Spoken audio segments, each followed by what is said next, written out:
There are countries you visit, and then there are countries that change you. Japan is the latter. From its bullet trains that cut through the countryside like silver arrows, to centuries-old temples draped in silence, to streets that pulse with electric color at midnight, this is a civilization that has spent thousands of years perfecting the art of living well. Today, we're taking you deep inside one of the most extraordinary nations on Earth. This isn't just a travel guide. This is a journey through history, culture, food, tradition, and the beautifully strange genius of the Japanese people. So buckle up, because once you understand Japan, you'll never look at the world the same way again. To understand modern Japan, you first need to understand its past. Japan's recorded history stretches back over 2,000 years, a civilization built on discipline, precision, and an unwavering respect for tradition. For centuries, feudal warlords known as shogun ruled the land, commanding armies of elite warriors called samurai, men bound by a strict code of honor known as Bushido, the way of the warrior. The ancient city of Takayama stands as a living museum of this era. Its 18th century Hida-style merchant houses still line the streets today, some of the only surviving structures of their kind anywhere in the world. Walking through Takayama feels less like sightseeing and more like stepping directly into feudal Japan. In Tokyo's oldest district, Asakusa, the Sensoji Temple, founded in 645 AD, still draws millions of visitors, its massive lantern gates standing as a reminder of a Japan that existed long before skyscrapers and smartphones. And in Kyoto, the old imperial capital, golden pavilions, ancient Zen gardens, and centuries-old shrines reveal a civilization that valued beauty, order, and harmony above all else. This history didn't disappear when Japan modernized. It was woven into modernity. And that is what makes Japan unlike anywhere else on Earth.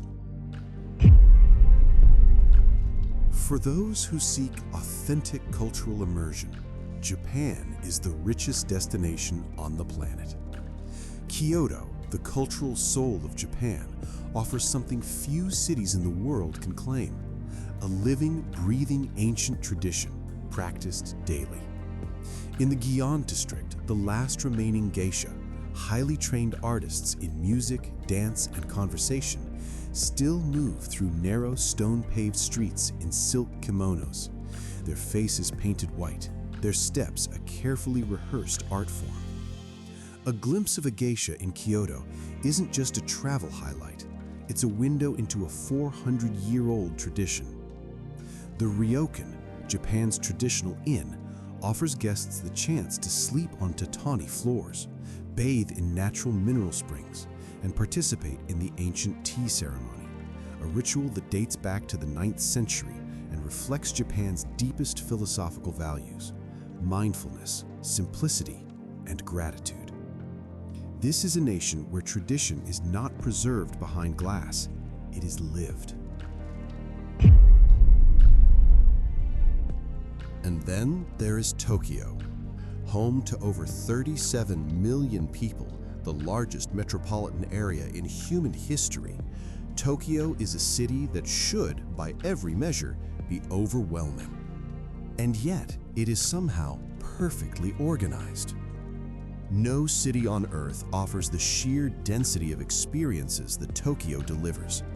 World-class art museums, Michelin-starred restaurants, ancient shrines tucked between glass towers, shopping districts that stretch for miles, underground jazz bars, robot-themed entertainment venues, manga cafes, and yes, cafes where you can spend an afternoon drinking coffee surrounded entirely by cats. At Shibuya Crossing, one of the most recognized intersections on the planet, up to 3,000 pedestrians cross simultaneously from 6 different directions every single time the light changes. In any other city, this would be chaos. In Tokyo, it is choreography. Tokyo is not just a city. It is a statement about what human civilization is capable of when it decides to do everything at once and do it brilliantly. Let us talk about the food, because in Japan, food is not simply sustenance, it is philosophy. No country on earth holds more Michelin stars than Japan. Tokyo alone has been ranked the city with the highest concentration of Michelin-starred restaurants in the world, surpassing Paris, New York, and London combined. From sushi and sashimi, the Japanese art of raw fish preparation refined over centuries, to thick, slow-cooked bowls of ramen, crispy golden takoyaki octopus balls served on street corners, and the hearty, savory pancakes of okonomiyaki, Japanese cuisine covers a spectrum of flavors that no single meal could contain. Even Japan's convenience stores, the 7-Elevens and Family Marts that line every block, offer freshly prepared, chef-quality food that would humble the deli sections of most American supermarkets. And for the truly adventurous, there is torisashi, a traditional dish of raw chicken consumed in parts of Japan with the confidence of a civilization that has mastered food safety long before the conversation became fashionable. For visitors with the budget and the appetite, Kyoto is home to some of the most exclusive dining experiences in the world. Multi-course kaiseki meals that can take 3 hours to complete and represent the absolute pinnacle of Japanese culinary art. Fashion historians have long argued that the most innovative clothing culture in the world doesn't happen in Milan or Paris, it happens in the streets of Tokyo. Harajuku, a neighborhood made globally famous for its explosive fashion subcultures, is where Japan's youth have been redefining style since the 1970s. Vintage stores, avant-garde boutiques, and handmade streetwear pack its narrow lanes. This is where fashion is not just worn, it is performed. In Shibuya, the beating heart of youth culture, the iconic 109 building houses 9 floors of fashion retail dedicated almost entirely to women's clothing, with trends rotating faster than most Western fashion cycles. And in Osaka, the shopping districts of Namba, Shinsaibashi, and Dotonbori create a shopping corridor unlike anything in the American retail landscape, loud, vibrant, dense, and deeply alive at midnight. No documentary about Japan can be complete without confronting its most painful chapter. On August 6, 1945, the United States dropped the world's first atomic bomb on the city of Hiroshima. Within seconds, a city of 350,000 people was devastated. An estimated 80,000 people died instantly. Tens of thousands more perished from radiation exposure in the weeks and months that followed. Today, Hiroshima stands not as a city of mourning, but as a city of extraordinary resilience and hope. The Hiroshima Peace Memorial Museum holds the documented history of that day with unflinching honesty.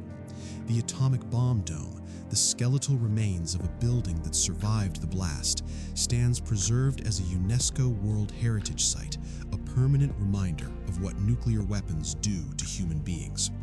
For American visitors especially, a trip to Hiroshima is a profoundly important experience, not to assign guilt, but to remember and to stand in the presence of a city that chose to rebuild in the name of peace rather than revenge. Beyond its cities, Japan's natural and spiritual landscape is staggering in its beauty. In Nara, Japan's first permanent capital, established in 710 AD, over 1,000 semi-wild Sika deer roam freely through the city's ancient parklands, considered sacred messengers of the gods in the Shinto tradition. They will bow to receive a cracker from your hand. It is, without question, one of the most surreal and wonderful wildlife experiences in Asia.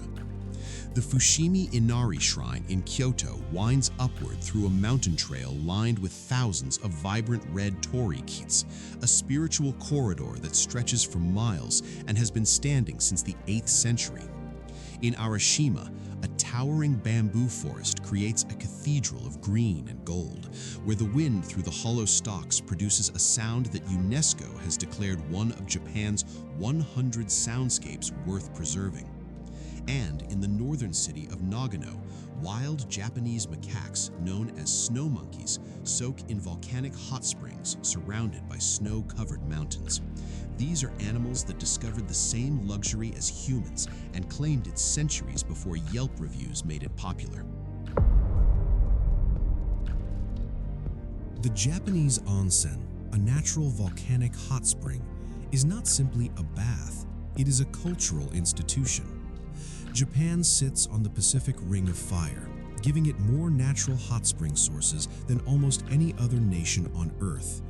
For thousands of years, the Japanese have used these mineral-rich thermal waters not just for cleanliness, but for healing, reflection, and community.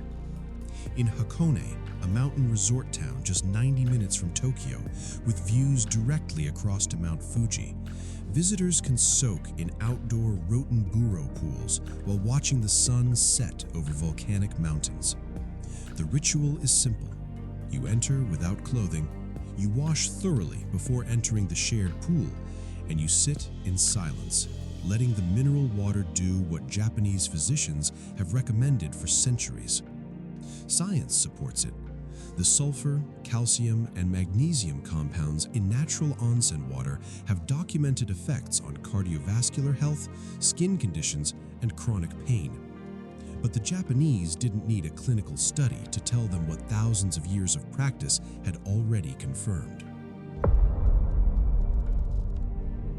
In 1964, Japan introduced the world to high-speed rail. The Shinkansen, or bullet train, launched in time for the Tokyo Olympics, traveling at speeds that the rest of the world spent the next 60 years trying to replicate. Today, the network covers over 2,500 miles of track, connecting Japan's major cities with a punctuality record so precise that delays of more than 1 minute are considered newsworthy. The average annual delay of the Shinkansen network is 54 seconds. Not 54 minutes, not 54 hours, 54 seconds. Traveling at up to 200 miles per hour through the Japanese countryside, past rice paddies, mountain towns, and the iconic silhouette of Mount Fuji, the Shinkansen is not merely transportation, it is one of the greatest engineering achievements in modern history, delivered with the unmistakable Japanese conviction that excellence is not an achievement, it is a standard.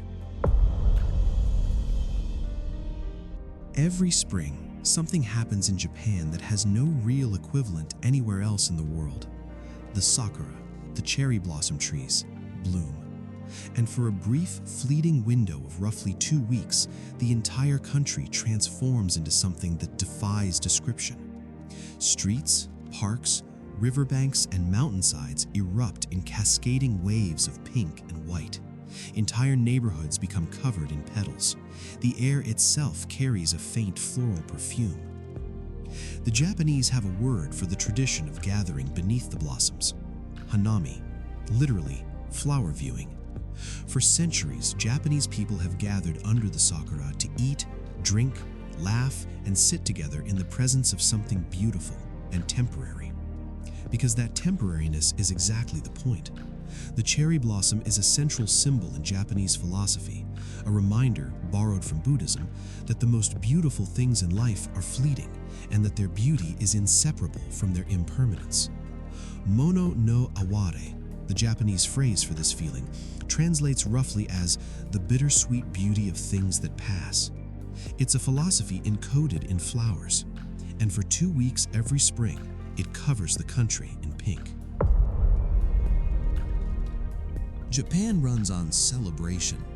Throughout the calendar year, Matsuri, traditional festivals, take place in virtually every city, town, and village across the country, each one tied to a specific season, deity, or historical event, each one a demonstration of the Japanese genius for turning ordinary time into extraordinary experience.